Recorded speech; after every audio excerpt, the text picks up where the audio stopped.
Ah, It's official. We're recording ourselves very while well. I'm eating my dinner. So, Sam, I have entertain us.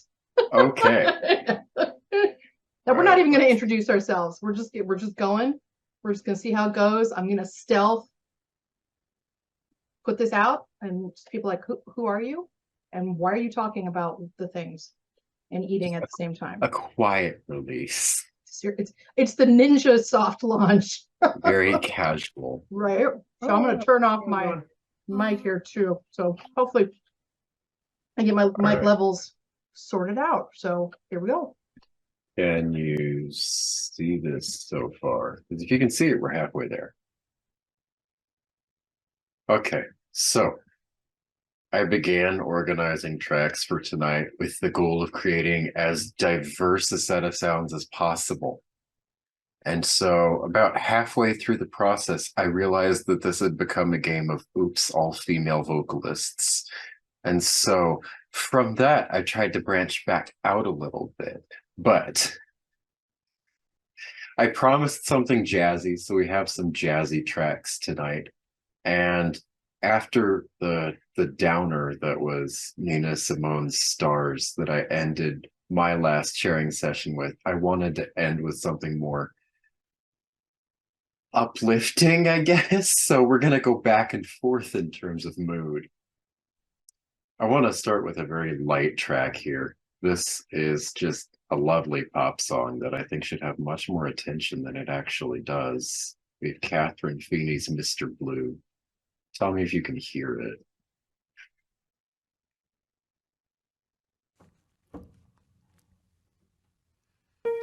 Mr. Blue, I told you that I love you, please believe me. Mr. Blue, I have to go now, darling, don't be angry. Know that you're tired, know that you're sore and sick and sad for some reason. So I'll leave you with a smile, kiss you on the cheek, and you will call it treason. Mr. Blue, don't hold your head so low that you can't see the sky.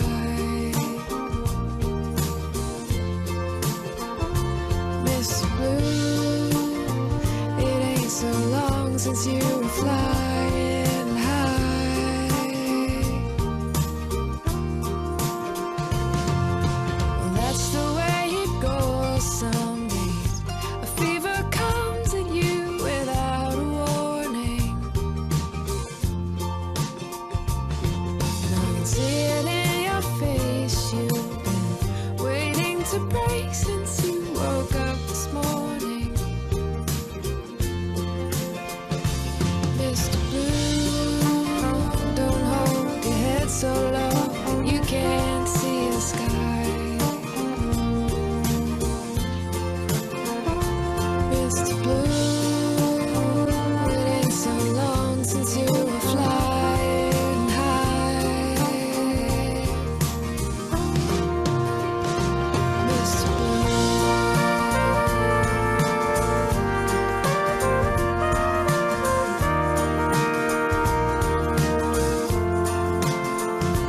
Mr. Blue.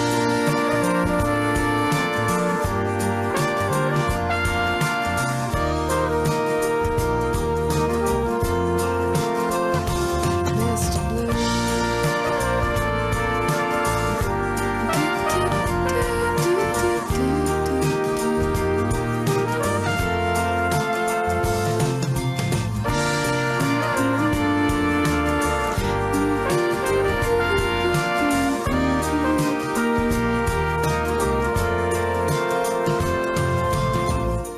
Mr. Blue, I told you that I love you, please believe me.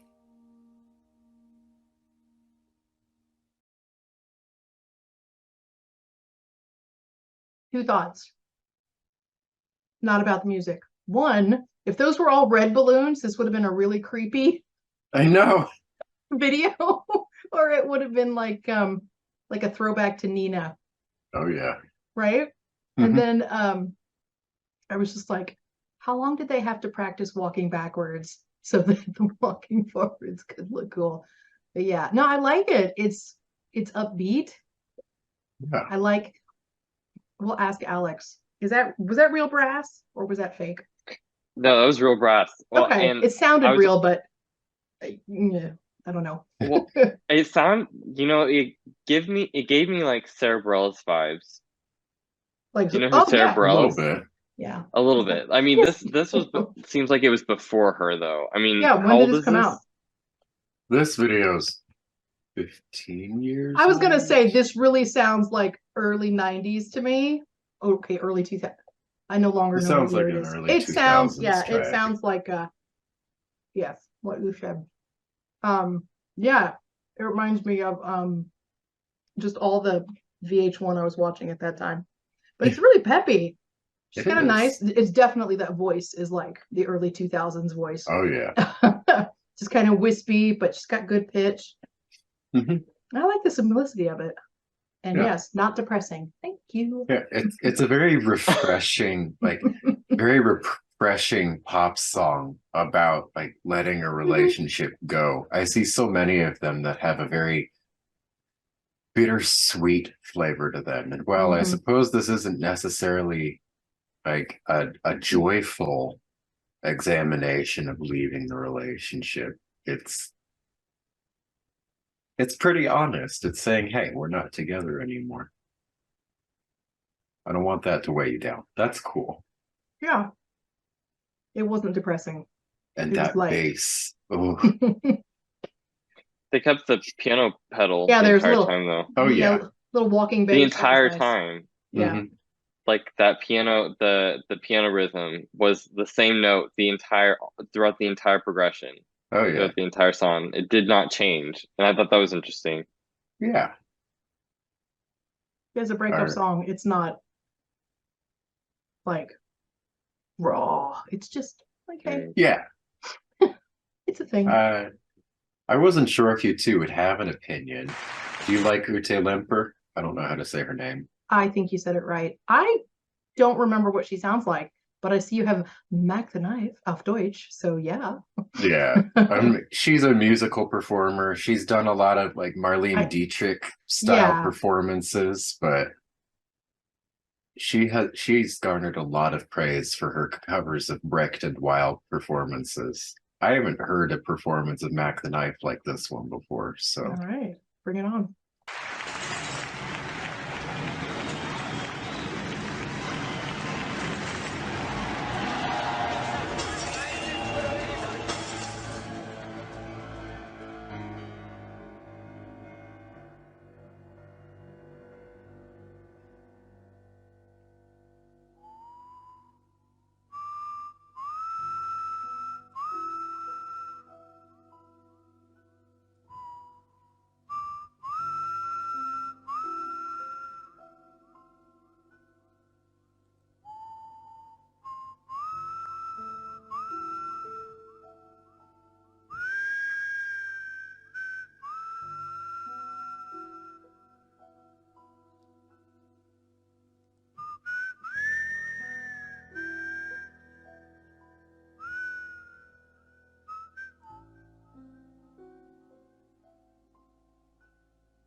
Und der Haifisch, der hat Zähne und die trägt er im Gesicht.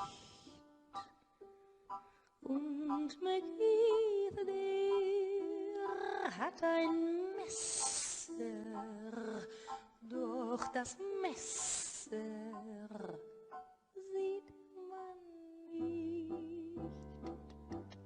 An einem schönen blauen grauen Sonntag liegt ein toter Mann am Strand. Und ein Mensch geht um die Ecke, den man Mackie Messer nennt. Und Schmulmeier bleibt verschwunden,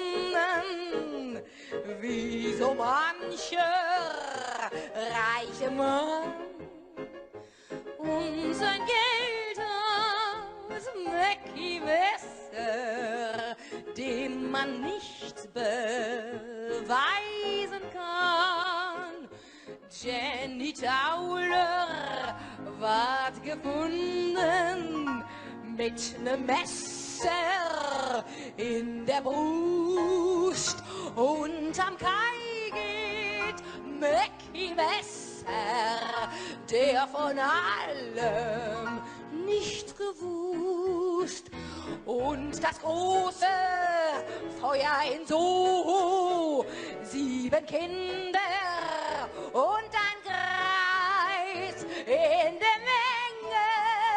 Mackie Messer, der hat nicht fragt und der nichts weiß.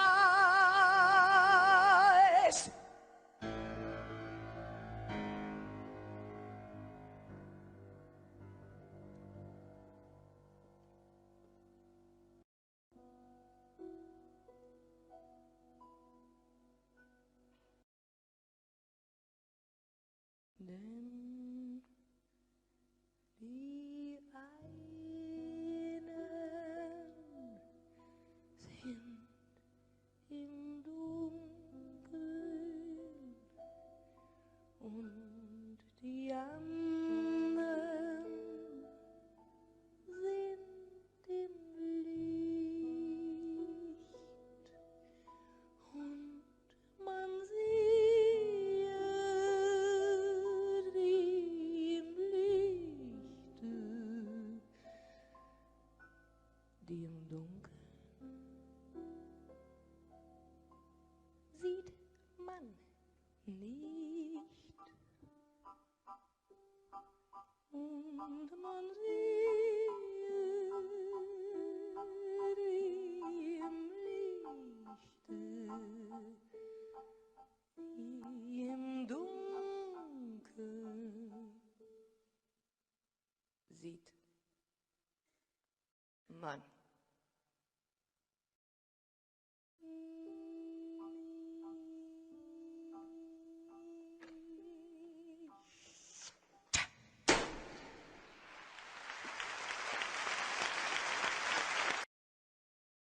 Did she record that live? I think so. That was really good. What? Okay, it was posted 14 years ago. When was it recorded? Probably earlier than that. I mean, I throughout her career, like since she started recording. One sec.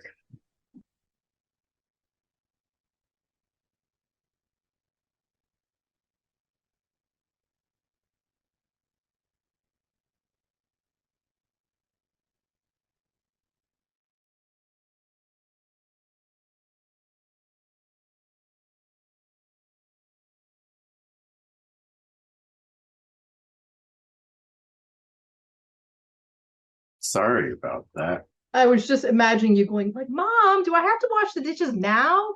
Oh, I'm not gonna do that. It's just like, wait, what? It kind of cracked me up. Anyway, Wait. Yeah. I know she's loved Kurt Weill throughout Mhm. her career, and it shows. Like she's That- someone who loves what she's singing. Yeah, I did like a cabaret recital a long time ago at this point, and I did some of his songs. So yeah, it's very recognizable style, and she's just really like sort of channeling her German Liza Minnelli. I Yeah. can't remember when this was written in comparison to when Cabaret was written. Do you know? Did you look that up? The Three Penny Opera. I think Yeah. that's much. I think that's much older. I feel like Cabaret maybe was trying to sort of echo that She really does. I mean, she really is channeling like Liza with the hat. That was really good and very it was like very intimate, which was Oh why yeah. she had that microphone. That's why I was like, I think she's singing it live. That's the kind of stuff you can't get away with in a regular recital setting. But Oh with yeah. but just, the amount of rehearsal that she had to have with that rubato, all those R's rolling, really nice. Okay, so the Three Penny Opera first performed in 1928. Okay. Cabaret first performed in It was 1966. written about the 30s, just going into World War II. So that makes sense. They were just really harkening back to that German 20s vibe. Oh yeah, Okay. Hey, yay, a little music history we threw in there. cool stuff. That is, Yeah. yeah, that's really good. I'd be interested to know where she performed that. So I've is this her channel, or is this somebody who's like, I'm an This Uta is- Lemper fan? this is her channel. She releases recordings irregularly because she's done Broadway performances and things like that before. Her catalog is very confusing to wander through, but she's sung quite a lot. I believe it. I've been really enamored with her singing some like original songs written for her by Elvis Costello lately. So I keep coming back to those. That's cool. I want to do you have like her resume on like Internet Broadway database? I'm just wondering what role she's sung. Did she sing on Broadway? Did she sing in Germany? I'll find it. Yeah. Oh, I don't know. Just It's curious. confusing stuff to find. I'm just, there's like a vibrant musical theater scene in Germany. I remember going to yeah. see what was it? A chorus line with my voice teacher. I was like Yeah. maybe 18 years old at the time. And it was in English. I mean, it was an American touring company, but I also remember buying the album for Les Miserables in German and listening to that. Oh yeah. So I'm just wondering if she sang like any of those German albums, German versions of, the things. Good grief. I don't have a brain today. It already feels I like don't know. Friday. All right, what's next? All And right. Alex, do you have no opinion about this song, or am I just like running right over the top of you? No. I thought the first thing I noticed was how intense the rolling of the R's were, and I was trying to figure out like what style she was kind of drawing that from, because at first like how in Spanish like Yeah. the rolling of the R's is just integrated, and I was trying to figure out the whole time, is that like a German thing, because she was singing in German, right? So like Yeah. where, but I didn't think that was part of the like German dialect, so I'm like trying to figure out what the fusion is coming from. I would take a guess and say I'm not familiar with any German dialect that rolls the R's like that. I felt like she was trying to do like a growl thing. I think it so. was like a Oh, not like a aren't you good looking, but more like a almost going to like making a predatory a predator's noise. Making a noise before I stab you with my with my mesa. That be afraid sound. Yes. But it ends up just being really sexy. So, So it's like, okay. Sorry, we're not afraid. All right. Stab me with your microphone. This next track, a pop song, very unconventional chord progressions. I'm eager to hear what you think. Okay, I see why you chose this one. Besides, it's a really cool song. Because like the one that I played, the Lifeboat Mutiny. That, and I only realized this because I spent, was it Saturday at a wedding with a dance floor and a really good DJ. You could just get out on the dance floor and just be like all by yourself, just doing your thing. Oh, she has dance tracks too. Like that to me feels like that would be like a great, just don't need a partner. I'm just out there moving around with my 80s moves. There's a song later on this album called Wild. It's like 9 minutes long, and it begins as like a singer-songwriter road trip ballad, and then about halfway through it completely shifts, and then it becomes like a break heavy, like electronica groove. It's fast. So is this Poe? Is that who this is? Who is this? Yes, that's I'm- Poe. Of course, I've never heard of her. Well, she That's- released 2 albums, and I think she would have gone on to become more popular. Poe is her stage name. Her name is Ann Danielewski. Um, Unfortunately, she's suffering from the classic studio problem of licensing hell. So for like 20 years, she's been stuck waiting tables, even though she's made a lot of money Wait, making how- this music because Was studios, she like, because she sampling worked or with no, she worked with multiple studios, so they keep fighting over her music. And so because there's this copyright battle and it's still ongoing, she can't record anything new until they've sorted out. So she's That just kind of stuck. That really sucks. Yeah. Good grief. Where's she from? Is she American? She is American. I'm trying to remember exactly where she's from. I think she's West Coast, but I don't want to say stuff I'm not sure about. Yes, it's an interesting sound. And you're right, it's certainly not the classic chord progression. It's very low key. Like I said, you could just go out there and you could just be like doing your thing, just not care. Oh yeah. Yeah, I like She that. has some rock tracks on that album too. It's a melting pot of genres. Well, it's up to you to keep me, apprised of all the new things. So you're not doing very well if she's been around for anybody brand new. I gotta look cool. I gotta look cool for my class that starts in August. Well, this is not a brand new act that I'm playing next. Do either of you know Connie Converse? Mm-mm. No. Okay, so there's a beautifully written piece in the description of this next video that I want to read just a part of. So, Connie Converse was born in New Hampshire in 1924. She grew up as the middle child in a Baptist family. She had a normal, like, suburban American middle child life. Like, she grew up, went to high school. She worked at a printing company for a long time. She started to call herself Connie, which was a nickname she picked up when she was in New York.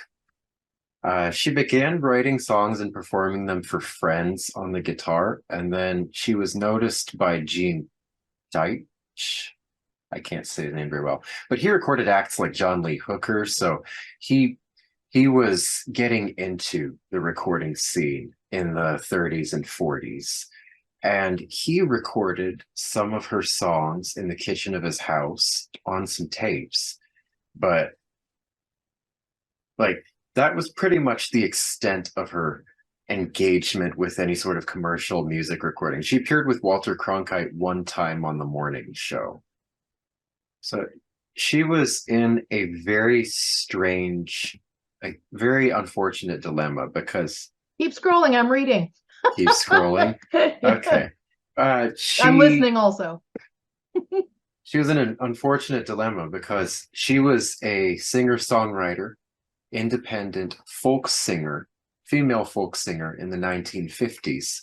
And since she was writing all her own material, like none of this was in any way conducive to radio play at the time. A lot of singers after like the great musicians strike in 1942, like singing was on the rise at that time, but it was very much still a commercial studio driven enterprise. Songwriting was considered a separate business, and then the performers would just play whatever hits were given to them. So like folk singing itself wasn't very popular in the 50s either. Like folk didn't come into its own until at least the mid to late 60s, a little later than that. So like this was an industry that she really wanted to get into, that there really wasn't much of a market for at the time. So she grew very depressed about it, and she knew she was facing the need for major surgery. In 1974, she wrote some letters to her family and friends talking about how she needed to make a new life somewhere else. And so she sent the letters out, and before anyone, like by the time they were received, she packed her belongings into her car and disappeared into the desert. So she's like, no one knows what happened to her. She's completely disappeared. We don't know if she's alive or not. We don't know if she ever played anything else. She's completely a mystery. All we have left is the recordings of her. In 2004, Gene Deitch, the man who recorded her, shared some of his tapes with David Garland on Garland's radio show. And so one of the things he played was one of Connie's songs. And so two of the people listening to Garland wanted to get some of Connie's recordings. And so combining like Deitch's recordings and the few recordings that Connie's brother managed to keep, they put together an album with some of her music. And so in 2009, this music from the 50s was finally shared with the world. So I want to play two tracks. This is probably her most popular track, and then the next track I'm going to play is the one that played on the radio show that Cool. led to her music being released. I'm definitely intrigued now. Oh yeah, it's here. How sad, how lovely, how short, how sweet to see that sunset at the end of the street, and the day gathered in to a single light, and the shadows rising from the brim of the night. Too few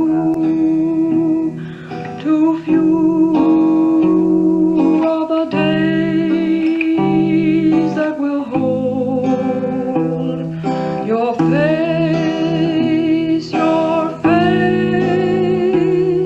in a blaze of gold.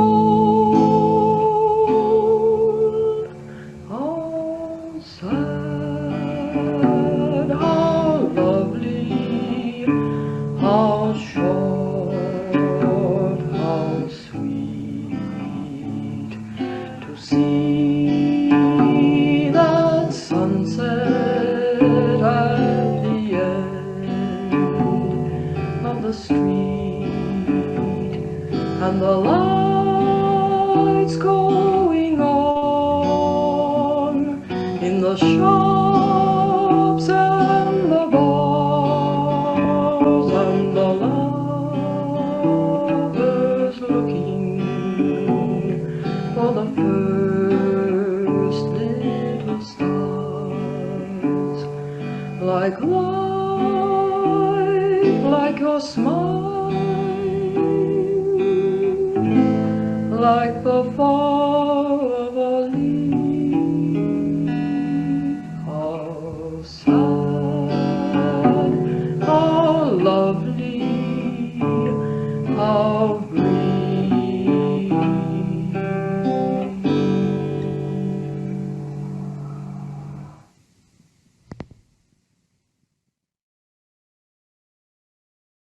That's just sweet. We go walking in the dark. We go walking out at night.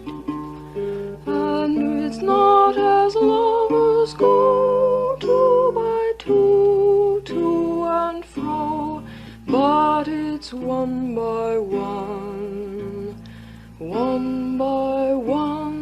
in the dark. We go walking out at night, as we wander through the grass, we can hear each other pass, but we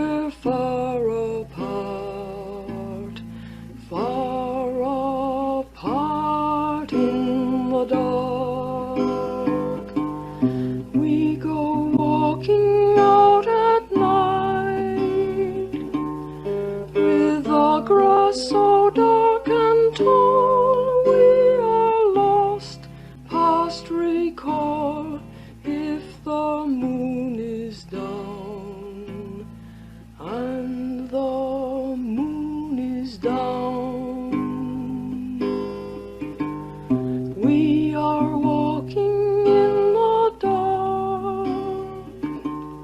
If I had your hand in mine, I could shine like the rising sun, like the sun.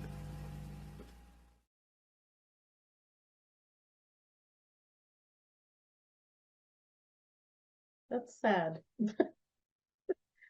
That's really sad. Yeah, I hope she was okay. Who knows? They're almost hymns. They're like right on that. That's what I was gonna say. Yeah. Yeah, they got the fine line between like a folk song and a hymn. Definitely not like hymn lyrics for sure, because but that's what it sounds like. It just sounds very sort of spiritual and Yeah. definitely folksy. I could totally see this in like a musical from, I don't want to say one of those happy-go-lucky musicals in the 50s or whatever, but I could definitely see this in a musical from, I don't know, maybe the late 50s, early 60s. Yeah. Anne Margaret singing it, except a sad Anne Margaret. Oh, okay. Yeah. What instrument was that? Just a guitar? Yeah. Just picking a guitar? Yeah. Like, just the thought that this is either recorded in her bedroom by her brother or at the Right. kitchen table of Jean Deitch. Like, Yeah, it just proves we don't need all of the equipment. Seriously. A tape No. recorder. and her lyrics are beautiful. Like, Mhm. she That's why can it write feels, really yeah. well. It feels like a hymn because there's content. You know, people lament the loss of hymns because each one is like a sermon, right? Yeah. Yeah. And so this is very like it's not a dance tune, it's not a like chilling out. This is just a like, yeah, wow, I'm feeling those words kind of a thing. Yeah.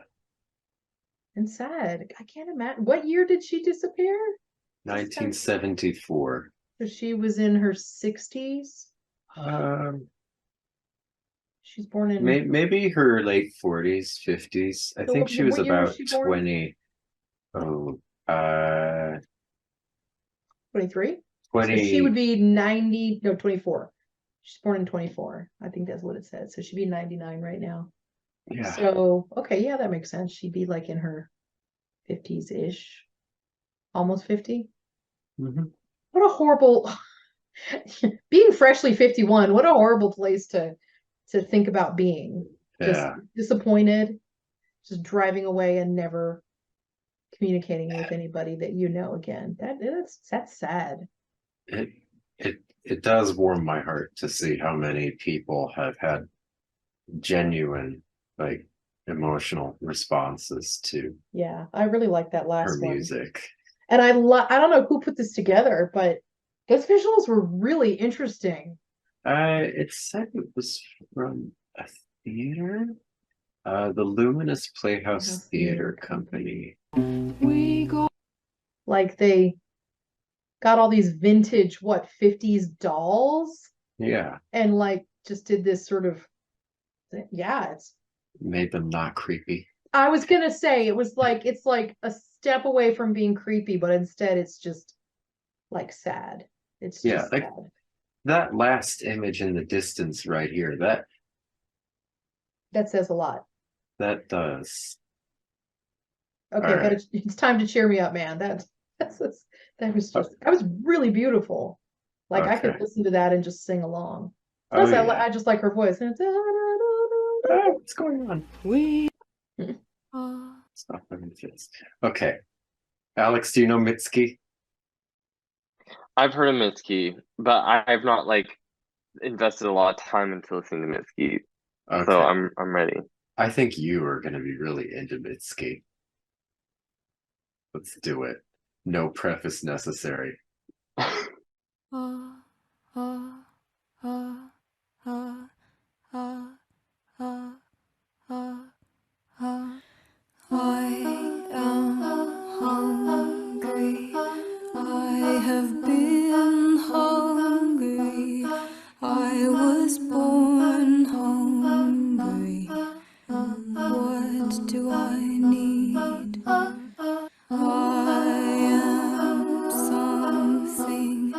I have been something. I was born something. What could I be? There is a light that I can see, but only it seems when there's darkness in me. There is a dream that I sometimes see that only appears in the dark of sleep.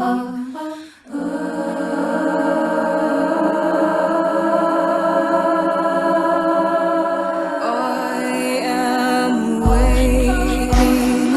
I have been waiting. I was born waiting.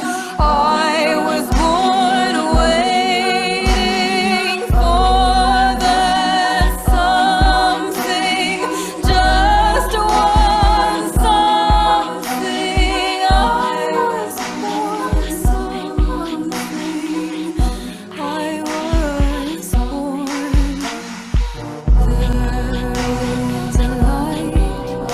I feel it in me, but only it seems when the dark surrounds me. There is a dream and it sleeps in me. To wake in the night, crying sets me free. And I wake every night, crying sets me free.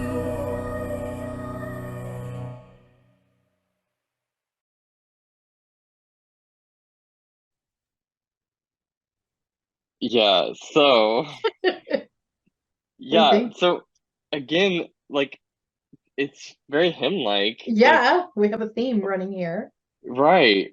I love But hymns. Maybe also that was it. Songs that remind us, but hymns, but definitely aren't. but aren't No. hymns. Yeah, that's the theme for tonight. Now I'm Yeah. trying to think how I heard of Mitski, and I remember it now because I love Everything Everywhere All at Once that she's on the Yeah. song in that movie, one of the songs on that movie. Oh, What okay. song? Have you guys seen Um, that movie yet? Did you see it? Not yet. Okay. I I thought it know. was I know. so It's good, only but been out for a year and a half. Alex, have you seen it? yeah, I watched it. Did, I have not. I what did you want to. think? I low key okay, this is my personal opinion, but I love the movie because it was original and it felt like Hollywood is stuck in this Yeah. because I'm wrapped up in Hollywood right now. Mhm. It just feels like every single project I work on is like a sequel or you know Yeah. it's just the Yes. same thing Remake, all the time. redo. I And really liked everything it. I really liked I it. My I thought it husband was hated it. hilarious. He hated it. Like he hated it Who with a did? passion. Brian. my Brian? husband. Yeah. He was just like, what Oh is this? gosh. What is this trash? And I was like, okay, this is a song about, or a movie about leading an ordinary life.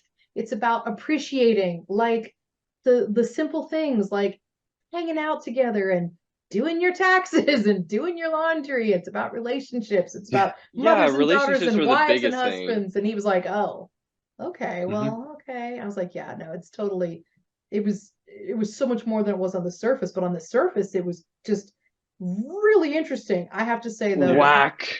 the hot dog finger. Oh, yeah. I was talking about Everything Everywhere All at Once and how you didn't like it. Horrible waste of time. Yeah, see, he hated it. Well, I'm shy. I see. No, and I really liked it. In fact, I got really choked up a couple of times, but the hot Yeah, dog me too. fingers, the hot dog fingers have scarred me for life. So funny, That so Oh was my God. random. Yeah, Sam, you have to go see it and say It's just so random, it and I is just love the very random. bagel. It's just like You should go it, watch it's is it CinemaSins? Who did they did an epic CinemaSins that was actually really supportive of the movie. Like I was like, dudes, okay, nice. It was, yeah, I really liked it. I thought it was very original. But I wasn't really paying that much attention to the music, so I'll have to go back.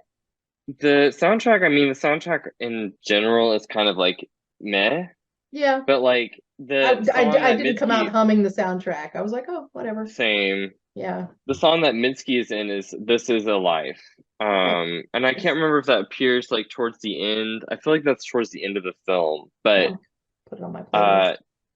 but then I get like Phoebe Bridgers vibes, obviously, because of her voice, and then like kind of like Oh the yeah. alternative indiness to it Yeah. all, and then like, but then like this hymn stuff, it's just such a It interesting really, combination. yeah, I was like, is she actually quoting a hymn in the middle? Because it sounds like she goes Yeah, from this kind of hinting, and then it's like full blown, this is quoting a hymn tune. But if it is, I don't know which one Yeah. it is.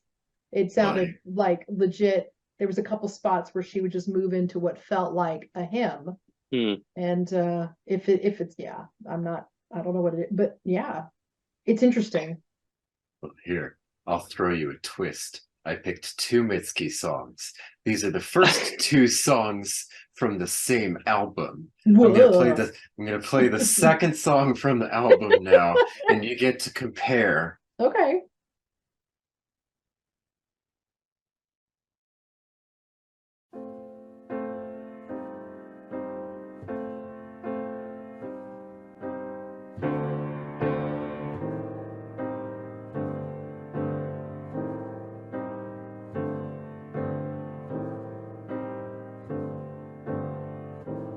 I'm beautiful, I know, 'cause it's the season. But what am I to do with all this beauty? Biology, I am an organism, I'm chemical, that's all, that is all. I'm liquid smooth, come touch me too, and feel my skin is plump and full of life. I'm in my prime, I'm liquid smooth, come touch me too. I'm at my highest peak, I'm ripe, about to fall, capture me, or at least take my picture. 'Cause you're good money, I'm pulsing, my blood is red and unafraid of living, beginning to end. I'm liquid smooth, come touch me too, and feel my skin is plump and full of life. I'm in my prime, I'm liquid smooth, come touch me too. I'm at my highest peak, I'm ripe, about to fall. How I feel this river rushing through my veins, with nowhere else to go, it circles round. I'm liquid smooth, come touch me too, and feel my skin is plump and full of life. I'm in my prime, I'm liquid smooth, come touch me too. I'm at my highest peak, I'm ripe, about to fall, capture me.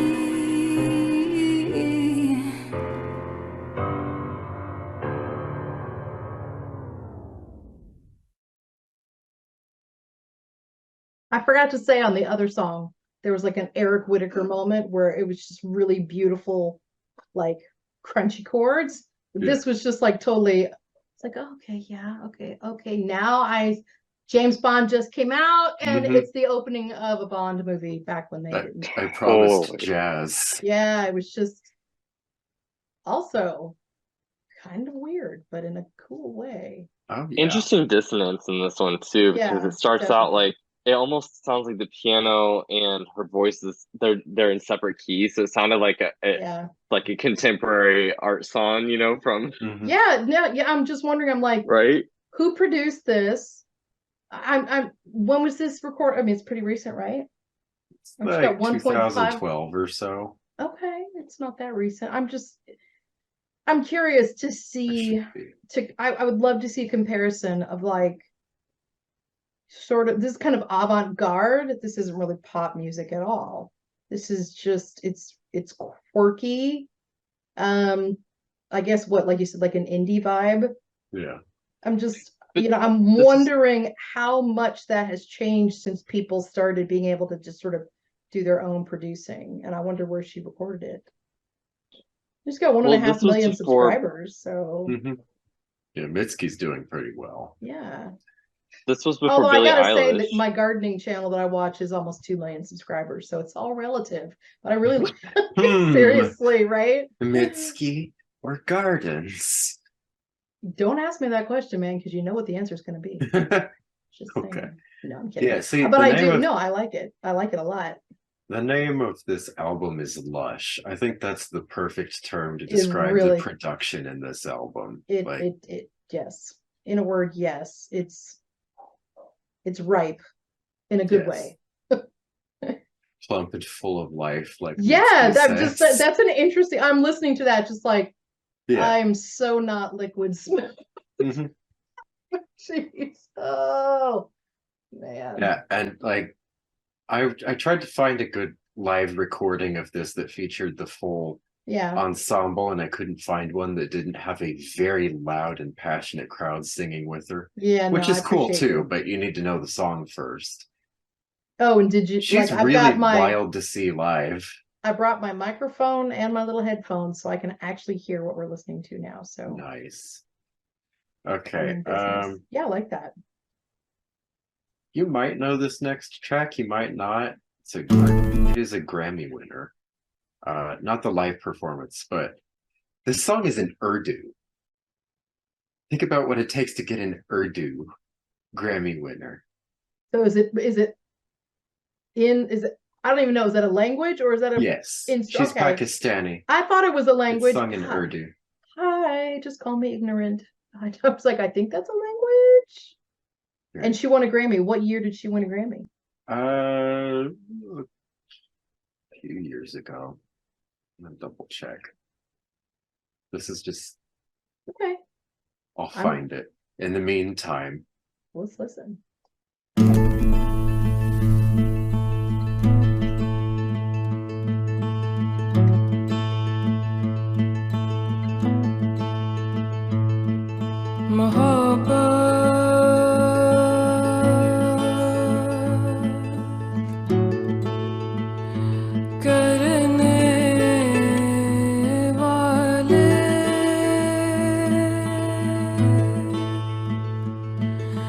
Come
ये हम होगा तो कितने हम ना होंगे तेरी महफिल में, लेकिन हम ना होंगे।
अगर तू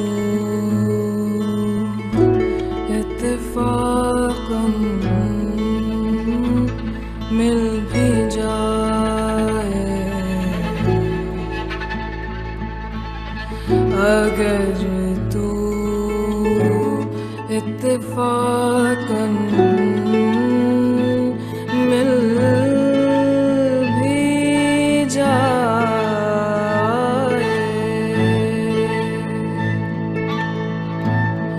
तेरी फुरक़त के सदमे कम ना होंगे, तेरी महफिल में, लेकिन हम ना होंगे।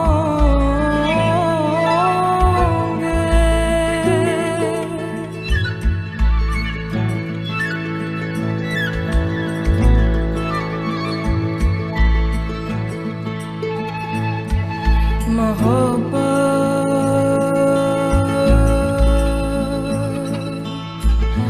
करने वाले, मोहब्बत करने वाले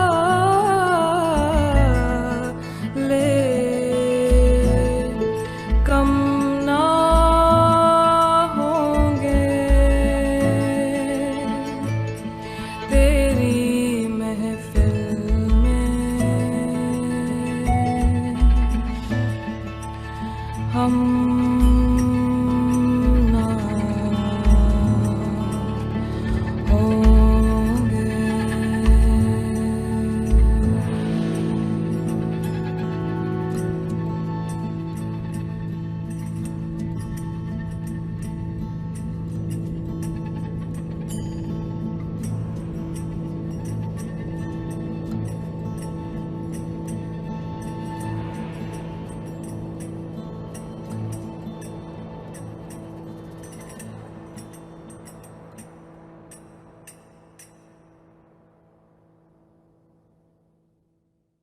Okay, that was seriously awesome.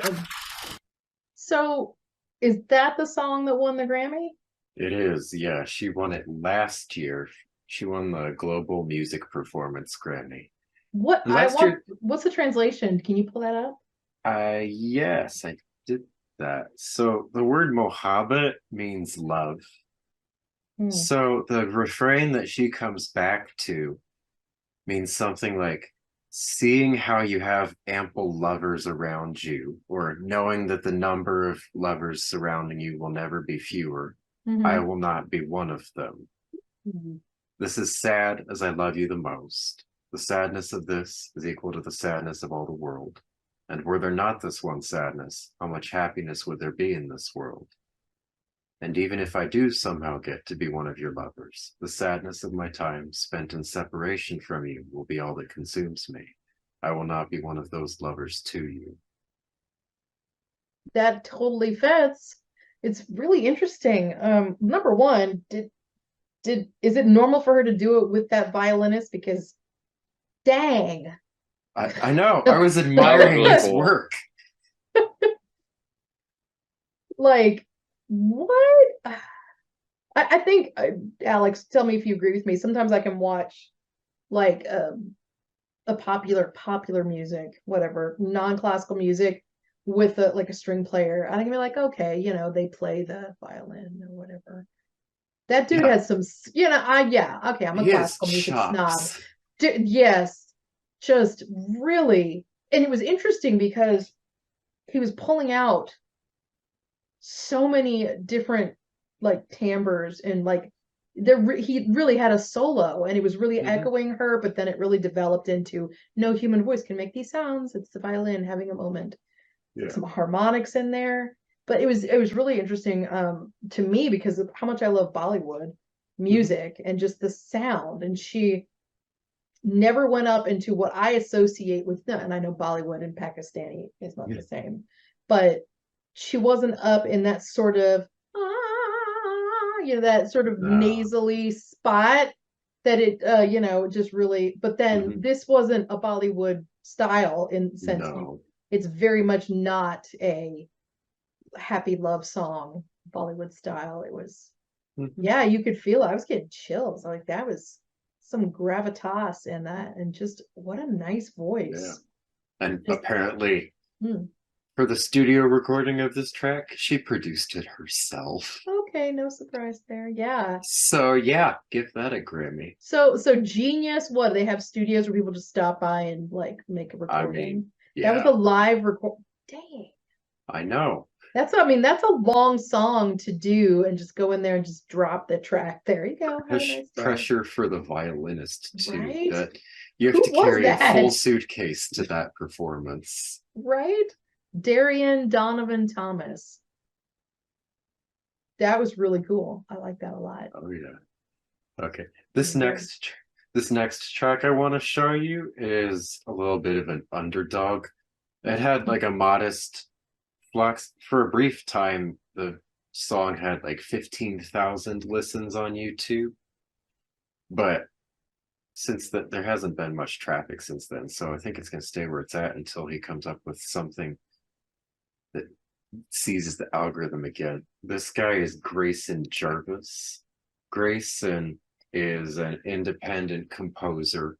He composes a little bit for film. He does a lot of his own recording stuff, like in person. He's a very, I don't know, he's a savant. He's very good at this. He records a lot of stuff analog if he can. Most of his pieces are instrumental. This one has a vocal component. I thought it would be good because he doesn't normally sing, to get a grasp of all the instruments he'll normally use. There.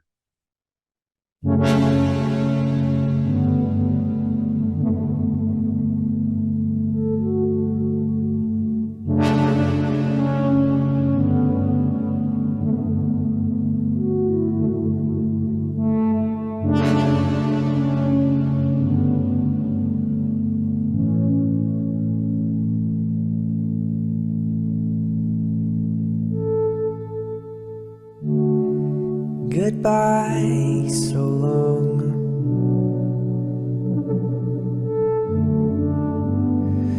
been great here at your table, so I will write this little song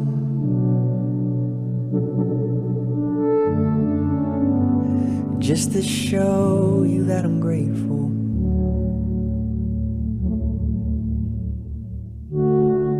And I'm gone, I am gone.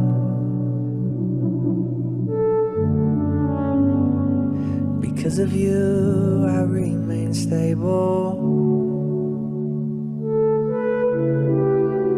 So I won't make this chorus long.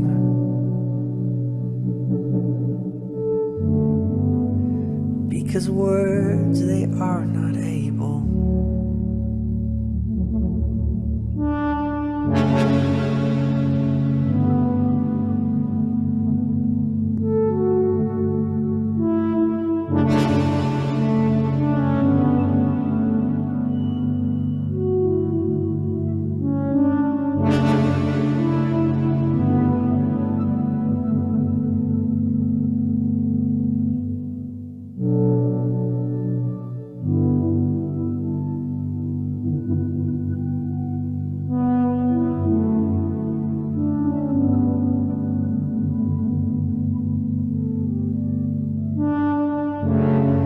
Cause no matter what I say or do, time goes on and on and on and on and on and on and on. Then I'm gone.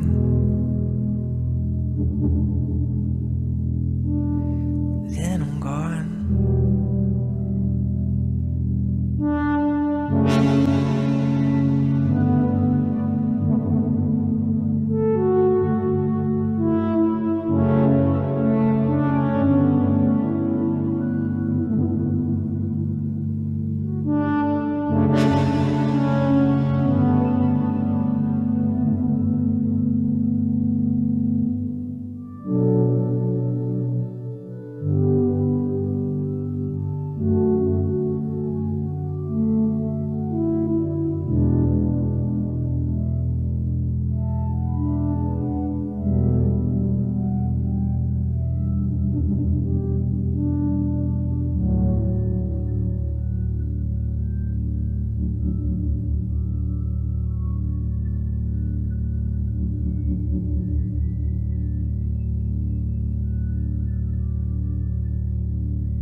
Okay, that almost put me to sleep because it was very chill.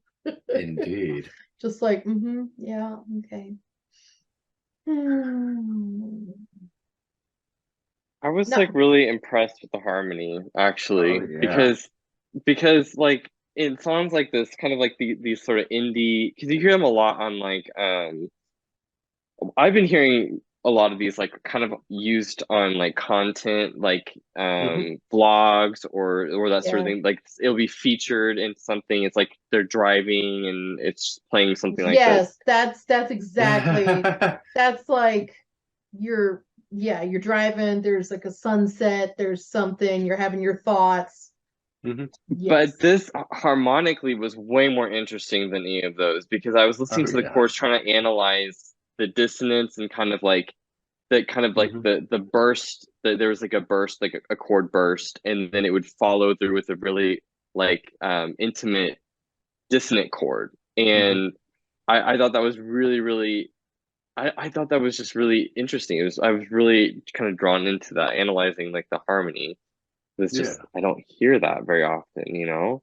And Yeah. I was also thinking it would be really cool if someone did like a string cover of just Oh, like the yeah. chords and then like because I was hearing the synth Yeah. and all the analog stuff as like acoustic instruments as well. Like Yeah. it could totally adapt to that, in my Oh, opinion. yeah. Very cool. Oh, and Indeed. just because it was on my mind, did anybody see the trailer for Dune 2? I know it's out. I'm trying to avoid watching it because I liked the first one. I'm just gonna watch the second one. I don't need the trailer. I don't think the trailer gave too much away. but I'm really Do looking you forward to it. is it coming out in 2024, I assume? I want to say it's coming out in November. Is it this year? That would be great. I No know. way. This I- year? It might be next. It's in November 3rd, so that has to No, be you're this right. year, This right? year. No, Okay, hang this on. year. It's like part must have been 2. But they must have been confident in the success of this first part because they had Yeah, to I start think filming they- the second immediately. I feel like they must have. Yeah, I'm really looking forward to it. I'm gonna drag. Well, I'm not gonna drag. Brian wants to see it, but my niece and I, she's like in Oregon. We're like, we have to watch on the same day. Pretend we're in the movie together. I'm really gonna be interested to Yeah. see where the music goes after the first one. So, but that kind of reminded me of Yeah. that and that sort of ambient sound Mhm. as well. The Chemical Brothers. Yeah. I don't So even the know Chemical Brothers are an electronic music duo. They've been composing since the mid '90s. They debuted with an album titled "Exit Planet Dust." They have a knack for making very danceable, catchy grooves that have a lot of power in the rhythm section. And this features Beck. Beck is amazing, and that's all we need to know. Here.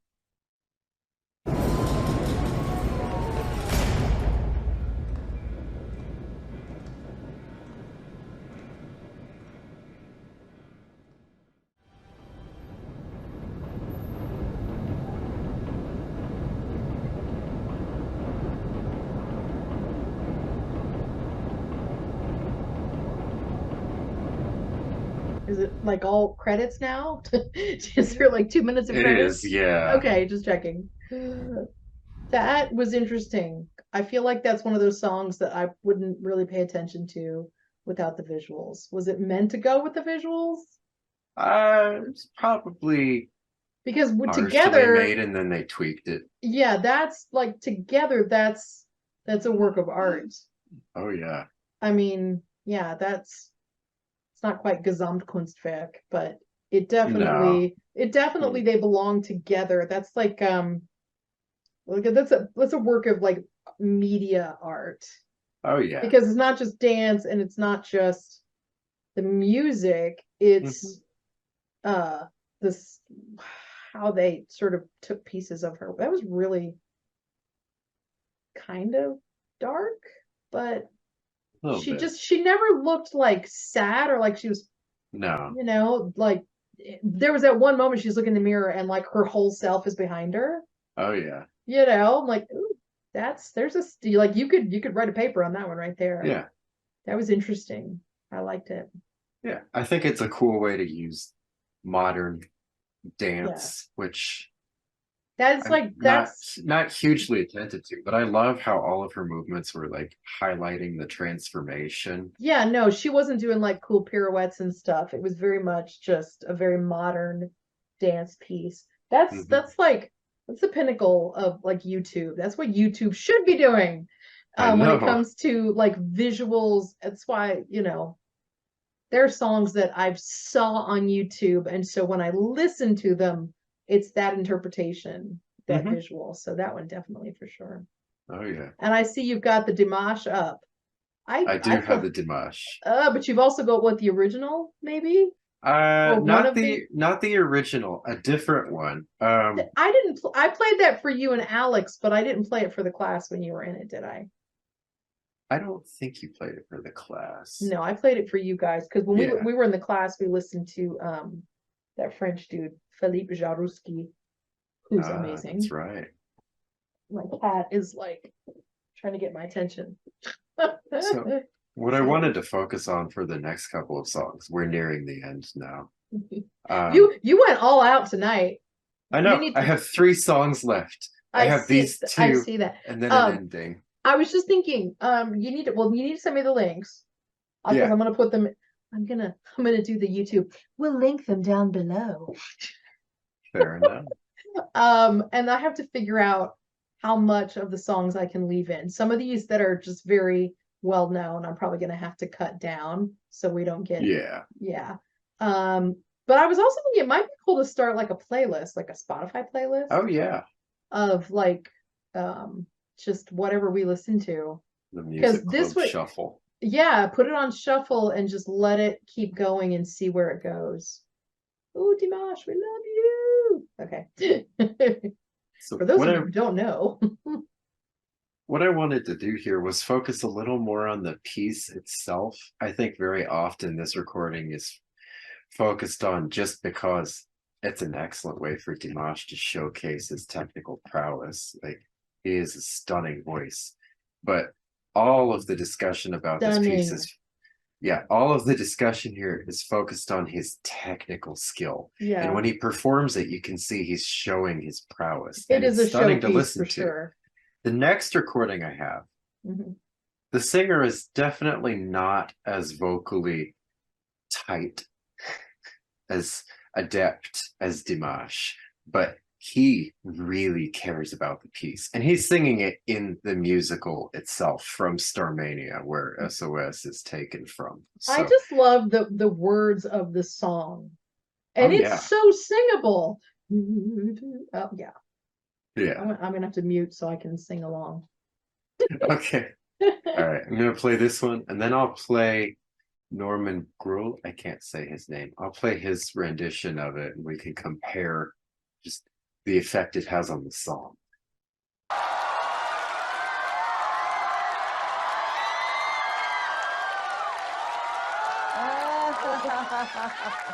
哦，我觉得好帅哦，上镜。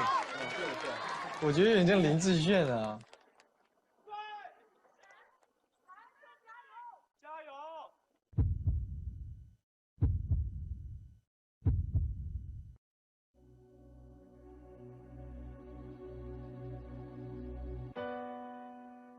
Pourquoi je vis, pourquoi je meurs,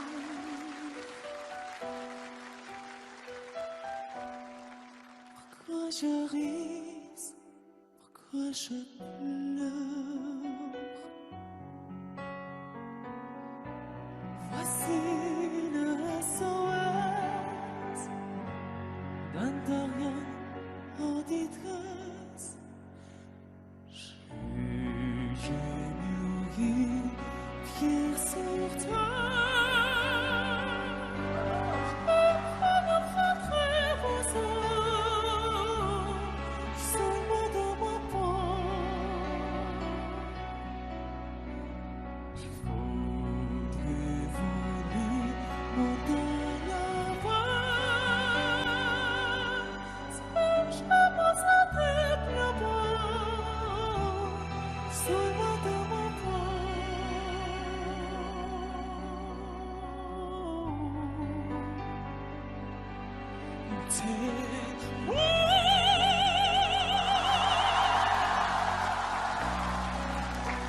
j'ai toujours au fond d'une vie avec les conditionnés.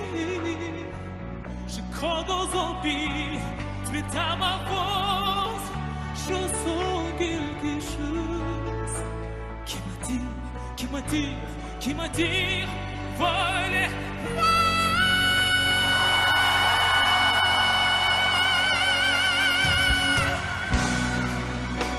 Au retour de l'univers.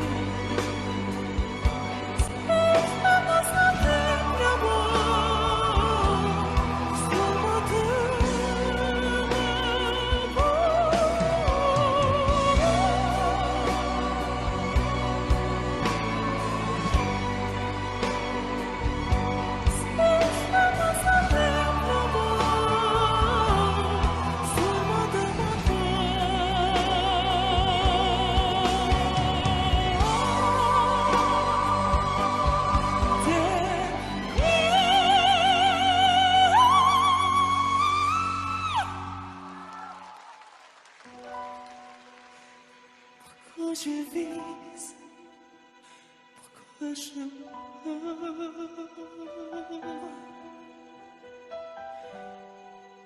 pourquoi je ris, pourquoi je pleure. J'ai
I love that piece.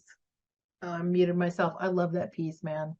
I love it too. That's a ta ba ta ba ba ba ba. It just I was love singing about the bird and the it's just the most beautiful melody.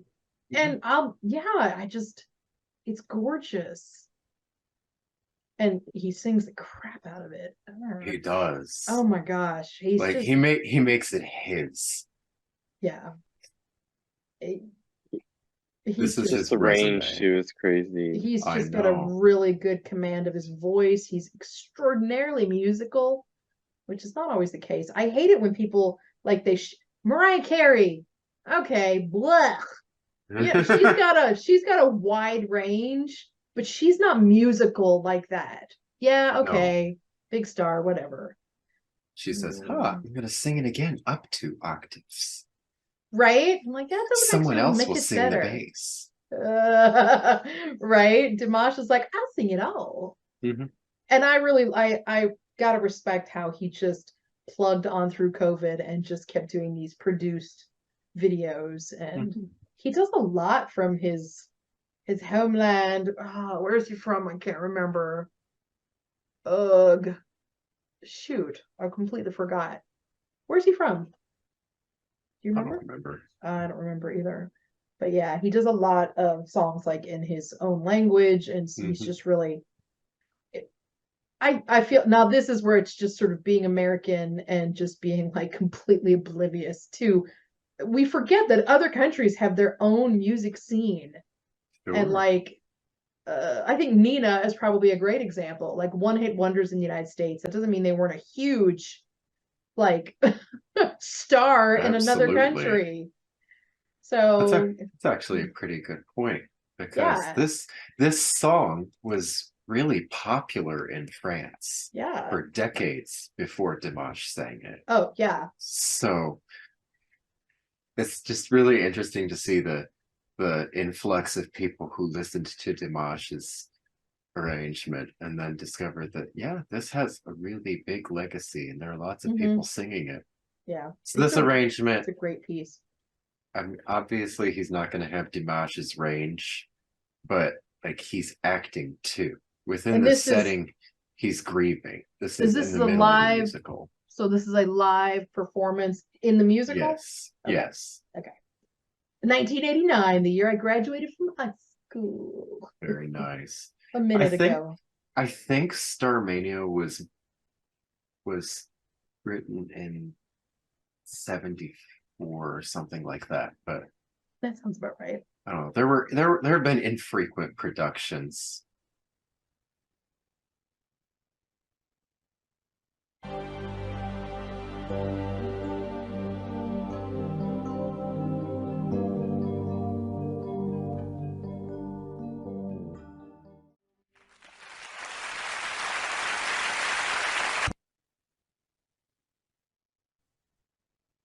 That is the 80s right there. Oh, yeah. All the synths and the I it was know. pure synth. Yeah, he was really good. He didn't like show off as much of the high range, but it was solid. Yeah, it's a completely different atmosphere, It isn't really it? is.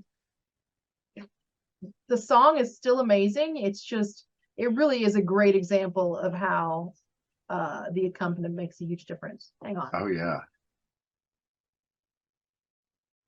I'm a little more partial to this one just because I love having like the atmosphere that gives it a little context and having a It's- performer yeah. invested in like It's more intimate. narrating the piece. Yeah, it's Like- it's more real. It's definitely more honest. I mean, I love Dimash singing it.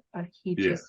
But he's showing off, and the Yeah. song is not about showing off at all. So No. yeah, I like that. Yeah. I wonder if you can actually see the entire thing. Brian is I- now watching something in the background, so we definitely need to wind it up. All right. The husband's home. He's watching something on YouTube, of course. Very well. All right. Yep. I have one final track. It is from I thought it said Yoko Ono. I was gonna be like, nope, I'm out. Yoko Ono. The cat lady? No. John Lennon's wife. No, I know her. She's the cat I was lady. gonna be like, you don't Have know you who seen Yoko that? Ono is? Have you seen that clip of John Lennon playing with Chuck Berry, and then Yoko just gets bored because John's ignoring her? She just starts screaming in the middle of Okay, the now track I'm until the gonna have producer to- cuts her mic. Seriously, now I gotta write some stuff down here that we need to listen to. I'll send that link to you. Yeah, because John Lennon's last album was interesting for sure because she was on it, but he also wrote some really good stuff. You know that last one? His last album? It has Woman on it. Woman. I I have am to sadly explain. ignorant. Sadly well, listen- ignorant of Beatles solo work. I need You to know, get into it more was of probably that. my sister was a huge Beatles fan. Put that on my list. I'll try to do a blend of stuff. Women, no woman. Good grief.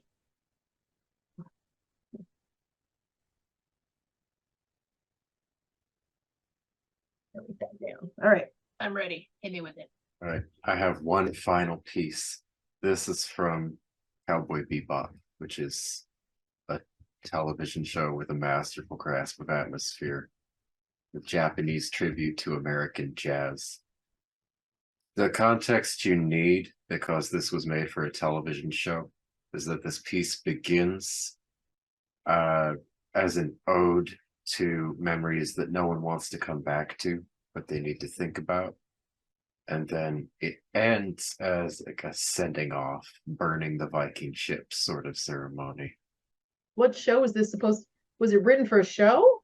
It was for Cowboy Bebop, which is an anime from the turn of the century. Enough said. Okay, now I'm like, now I get it. All right, here you go.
That was fun. Also, Oh yeah. like most of the instruments made sense, except I was like, saxophone, what? But it worked. Like it worked. Oh yeah. It was like, oh, this is different.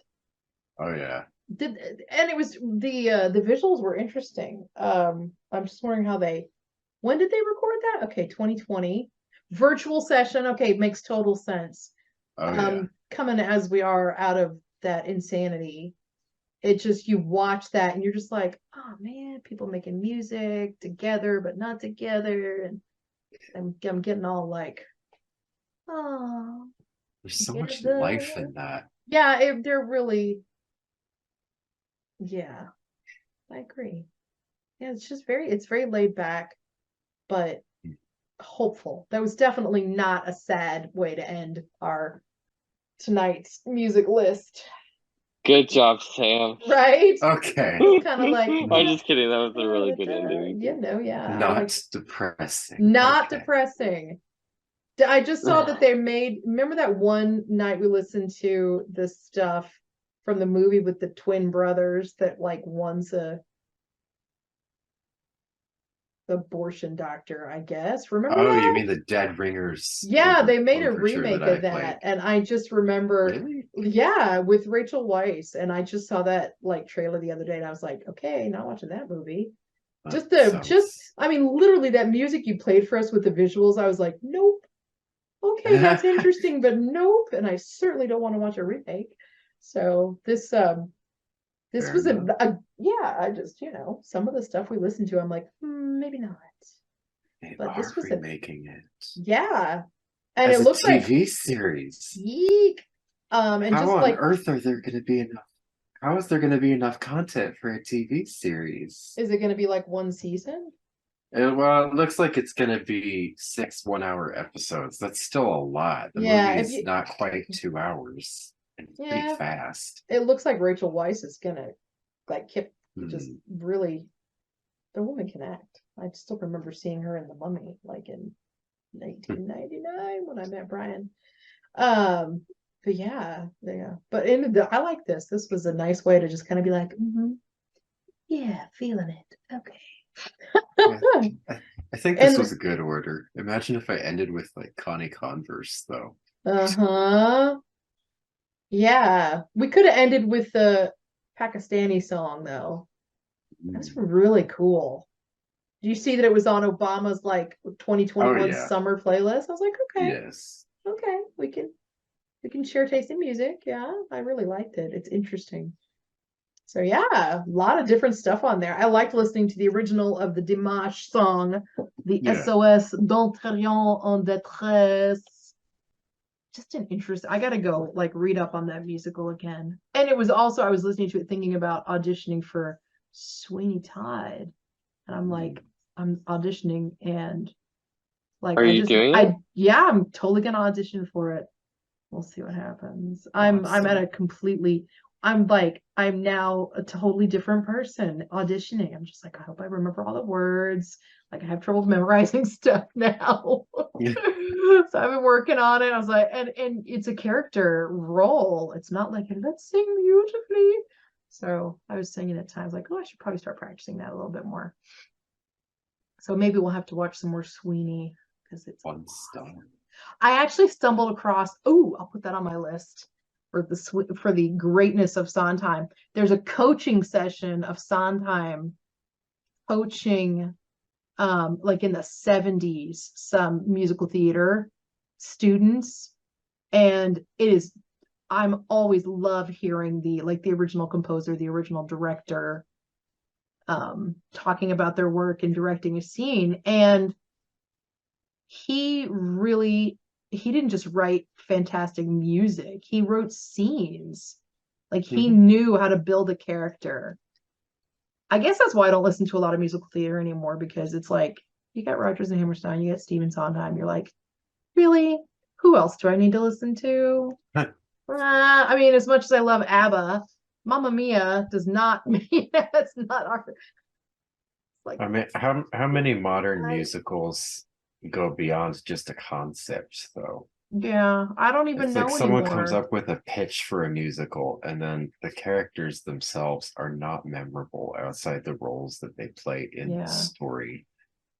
Yeah, and I don't know. I know everybody went gaga over Hamilton, and probably 20 years ago I would have too. I've never really sat down to listen to it, but I know a lot of people who love it. Wicked, but Wicked's like 20 years old. So, yeah, maybe Yeah, it's you having guys a can. resurgence lately. Yeah, and then like what was it? The Evan Hansen one. I just read the synopsis. I was like, why Yeah. would anybody want to watch this? It's like the last. No, it's not the last. The musical that I told you about it, Sondheim did, Follies, where he was Mhm. trying to make a statement about musical theater being like falsely happy, Mhm. and people remember that musical because the music is so peppy and singable, and Of course. he didn't make his point at all, or maybe that was his point. I don't know. It's like he's like he did write some fairly dark musicals. Like the last one that I had listened, because I was interviewing for a teaching position, and I was like, I should go listen to some new musicals. And I listened to the beginning of this musical called Bounce by Mhm. Sondheim. I was like, oh, I don't even think I got through the first act listening to it. I think I took the CD back. I was like, I am not interested in this. This does not hook me. Sweeney Todd is such a great musical. It's dark, Mhm. but it's awesome. Yeah, That's some int once you start digging further into his oeuvre, yeah. like things like hooks just start to disappear.